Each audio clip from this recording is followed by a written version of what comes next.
Cinderella. Once upon a time, there was a beautiful, kind-hearted girl called Cinderella, who lived in a far-away-from land. She lived with her stepmother, Lady Tremaine, and two stepsisters, Anastasia and Drizella.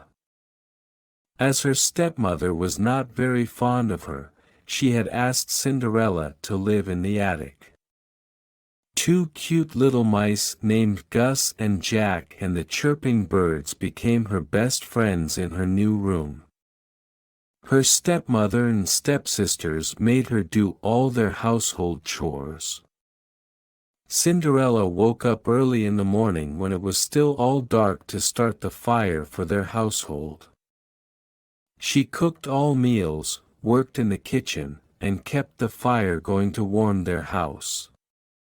Poor Cinderella used to get ashes and cinders all over her clothes and body from the fire. People say her real name was Ella, but her stepsisters and stepmother called her Cinderella as she always had cinders on her clothes. Anastasia and Drizella were arrogant and quarrelsome. They never happened to like Cinderella much and made her life miserable. They made her run on errands for them. Cooking, sewing, and cleaning were all done by Cinderella. Lady Tremaine enjoyed seeing Cinderella work so hard. She cunningly gave extra work to Cinderella, like asking her to bathe her cat, Lucifer. She did everything that she could to make Lady Tremaine, Anastasia, and Drizella happy. One fine morning, the king's messengers came riding on their horses and announced that the king and the queen had invited all the maiden ladies of the kingdom to a royal ball. The king and the queen were to find the prince a lovely bride. The young ladies were overjoyed with this news. They started to decide on their best ball gowns and jewelry. Soon, the king's messenger arrived at Cinderella's home and handed over the invitation to the ball.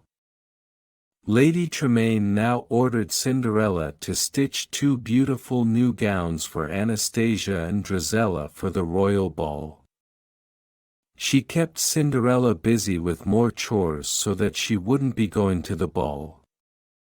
Cinderella wished to go to the ball as well.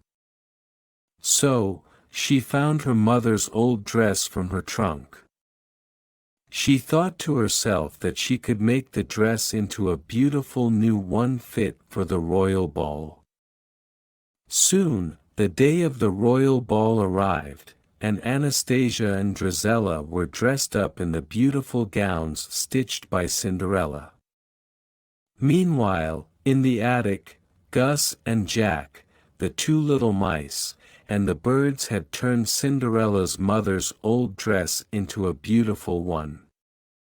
They had used the ribbons and beads thrown away by Cinderella's stepsisters to make Cinderella's dress. Cinderella was very happy to see her new dress done by the mice and the birds. She thanked her little friends and thought to herself that she could go to the ball now. But her stepsisters flew into a terrible rage when they saw her in that beautiful dress. They pulled out the ribbons and beads to destroy her dress. They ripped off the beautiful dress that Cinderella wore. Lady Tremaine did not stop her daughters, instead, she watched them destroy Cinderella's dress. She left for the ball with her two daughters in a fine carriage and Cinderella was left all alone in the house. She felt bad and went to the garden. She started to weep when she looked at her mother's dress ripped.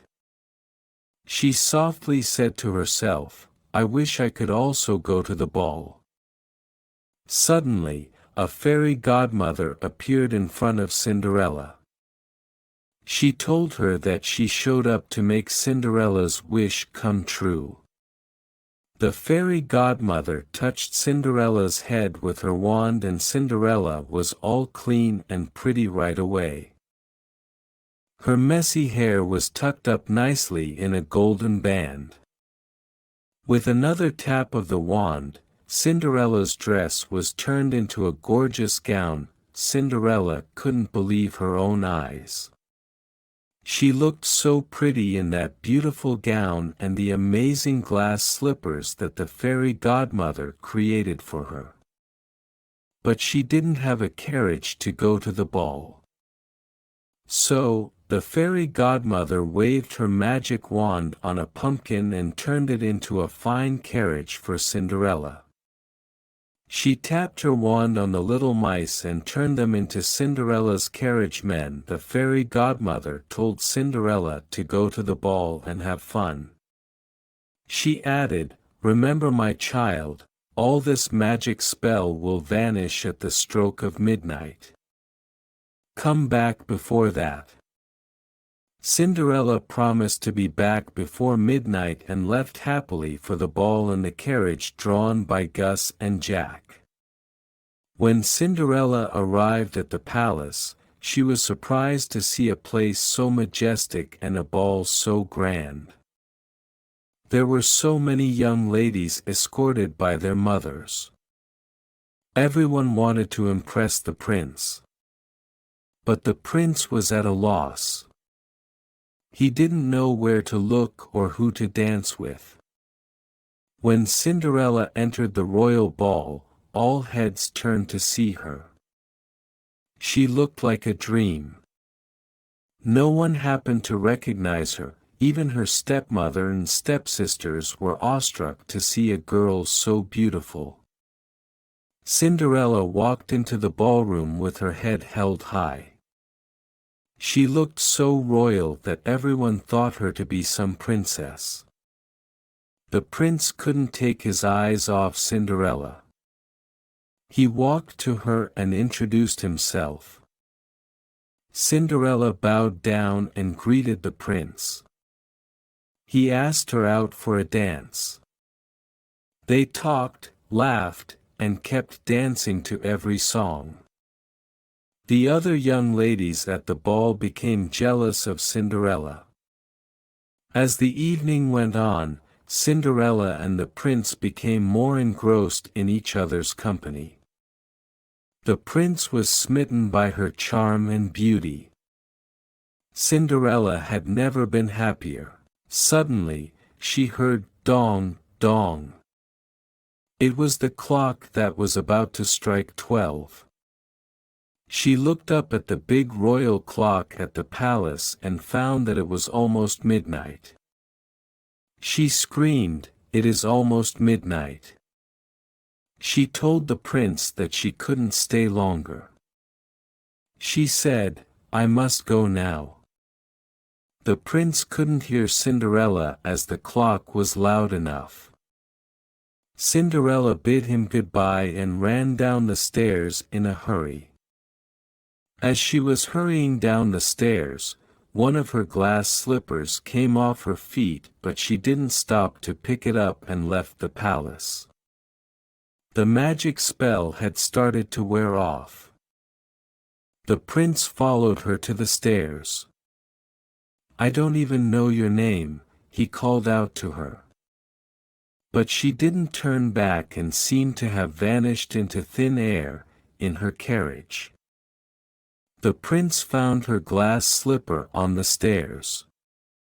He realized that it was a special glass slipper that could only fit Cinderella's foot. So the next day, he started to look for the other slipper. He went from one house to another and tried to find the right fit for the glass slipper. All the young ladies were trying to wear the glass slipper, but it didn't fit any of them. Finally, the prince arrived at Cinderella's house. Lady Tremaine's daughters were all ready to try the glass slipper, but it didn't fit their feet. The prince asked if there was any other young lady in the house. Though they refused to tell the prince about Cinderella, he found her working in the house. He got down on his knee and insisted she tried the glass slipper. It was a perfect fit for Cinderella's foot. The prince was overjoyed to have found his love.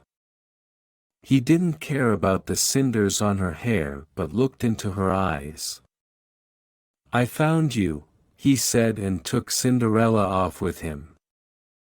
Lady Tremaine and her 2 daughters grew red with anger, and Cinderella's friends Gus and Jack rejoiced. The prince married Cinderella and they lived happily ever after, in the palace. Good people are always rewarded at the right time. The end.